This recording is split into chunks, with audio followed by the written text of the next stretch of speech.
एक राजा का एक विशाल फलों का बगीचा था। उसमें तरह तरह के फल होते थे। उस बगीचे की सारी देखरेख एक किसान अपने परिवार के साथ करता था। वह किसान हर दिन बगीचे के ताजे फल लेकर राजा के राजमहल में जाता था।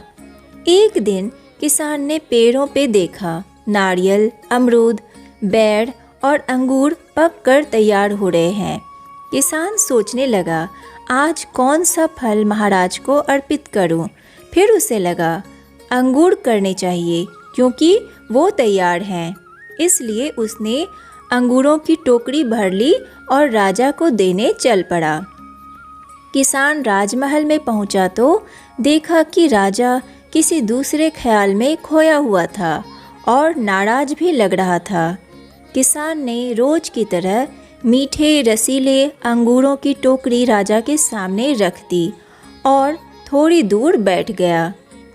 अब राजा ख्यालों ख्यालों में टोकरी में से अंगूर उठाता, एक खाता और एक खींचकर किसान के माथे पे निशाना साधकर फेंक देता।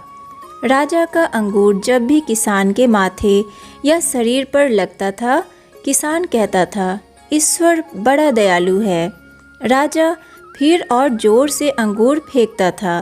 किसान फिर वही कहता था, ईश्वर बड़ा दयालु है। थोड़ी देर बाद राजा को एहसास हुआ कि वो क्या कर रहा है और प्रत्युत्तर क्या आ रहा है। वो संभल कर बैठ गया। उसने किसान से कहा, मैं तुझे बार बार अंगूर मार रहा हूँ और ये अंगूर तुम्हें लग भी रहे हैं, फिर भी तुम यह बार बार क्यों कह रहे हो कि ईश्वर बड़ा दयालु है?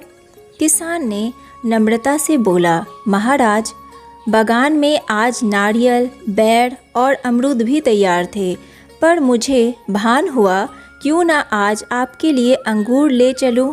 लाने को मैं अमरूद और बेर भी ला सकता था, पर मैं अंगूर लाया।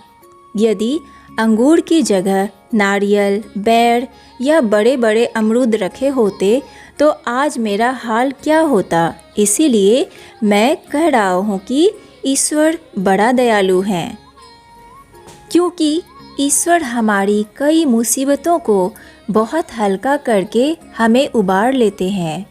राधे राधे।